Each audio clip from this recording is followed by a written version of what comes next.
JEE mains 2023 का एक बहुत ही फेवरेट सा क्वेश्चन है, जो मैं आपके सामने लेके आया हूँ। आप देख सकते हैं यहाँ पे ABC 3 distinct positive real numbers हैं। हमें ये इक्वेशन दे रखी है, एक इक्वेशन ये और एक दूसरी इक्वेशन। और यहाँ पे हम लॉ की प्रॉपर्टी के साथ खेलेंगे और लॉ की प्रॉपर्टी का बड़ा ही ज़बरदस्त सा कॉन्सेप्ट यूज़ हुआ है यहाँ पे। और आप चेक करना कि इस सवाल को हम कैसे करेंगे और हमें 6a + 5bc की वैल्यू निकालनी है। तो भाई हमारे पास 2 इक्वेशन दे रखी है। ये जो पहली इक्वेशन है, इसमें मैं क्या करता हूँ, मैं दोनों तरफ लॉग लेता हूँ। तो अगर आप यहाँ पे लॉग लोगे तो ये बनेगा आपका ln a, राइट? अगर लॉग की प्रॉपर्टी से आप दोनों तरफ लॉग लोगे तो ln a बाहर आएगा और ln 2a बनेगा which is nothing but ln 2 + ln a और राइट हैंड साइड में ln b बाहर आएगा और ये बनेगा ln b + ln c। I hope आपको लॉग की प्रॉपर्टी पता होगी। Got it? ओके। फिर अगर आप दूसरी इक्वेशन को देखोगे ना, this is let's say equation number 1 मान लेते हैं। दूसरी इक्वेशन जो है, यहाँ पे b power ln 2 is equal to a power ln c है, फिर वहाँ भी मैं लॉग लेता हूँ, राइट?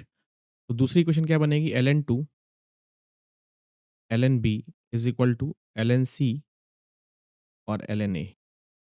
ये मेरी दूसरी इक्वेशन बनेगी। मैं एक काम करता हूँ कि ln a को मैं कुछ देर के लिए x मान लेता हूँ, ln b को मैं y मान लेता हूँ और ln c को मैं z अज़्यूम कर लेता हूँ। और हमें क्वेश्चन में बोला गया है कि a, b, c सारे डिस्टिंक्ट पॉजिटिव रियल नंबर हैं। इसका मतलब ये है कि अगर a, b, c डिस्टिंक्ट है, इसका मतलब उसके लॉग भी डिस्टिंक्ट होंगे, which we can say that कि x not equal to y not equal to z। ये हमें पता है। अब मैं क्या करता हूँ, ये x, y, z की वैल्यू ऊपर में सब्स्टिट्यूट करता हूँ।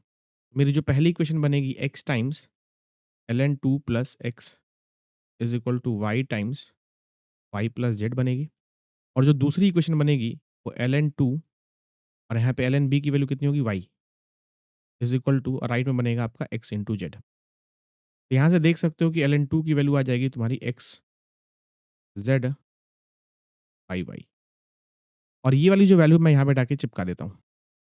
जैसे ही आप इसको डालोगे तो x ये बनेगा ln 2 की जगह मुझे डालना है वैल्यू सॉरी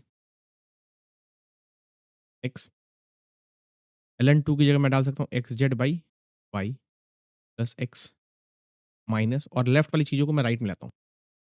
ये बनेगा आपका y plus z is equal to zero और जब इसको थोड़ा सा आप एलसीएम लोगे ना तो यहाँ पे बनेगा एक्स स्क्वायर बाहर हो जाएगा और यहाँ से आएगा जेड बाई वाई तो बनेगा जब एलसीएम लेने के बाद z plus y upon y minus y times y plus z is equal और यहाँ पे आप वाई प्लस जेड कॉमन लोगे एक फैक्टर क्या बनेगा यहाँ पे वाई प्लस जेड कॉमन लोगे x square by y minus का वाई इज इक्वल और थोड़ा सा इसको फैक्टराइज करोगे तो will get like this y plus z x plus y और एक्स माइनस वाई।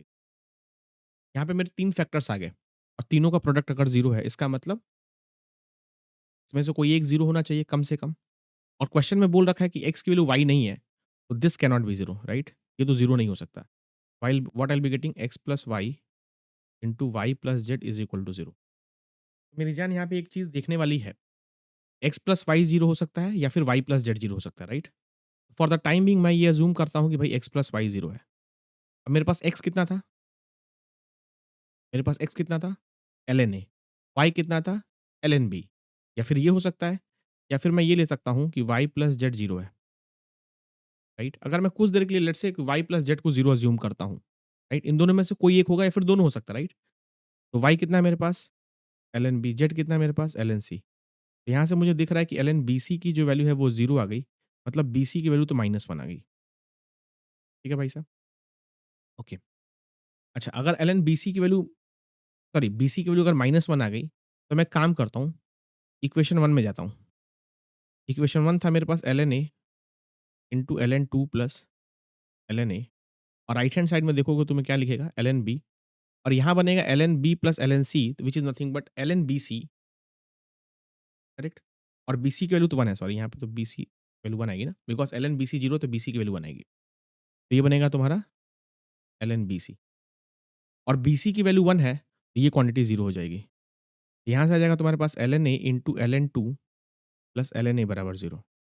अब क्वेश्चन में आप चाहो तो ln a को भी 0 कर सकते हो बट ln a 0 नहीं होगा।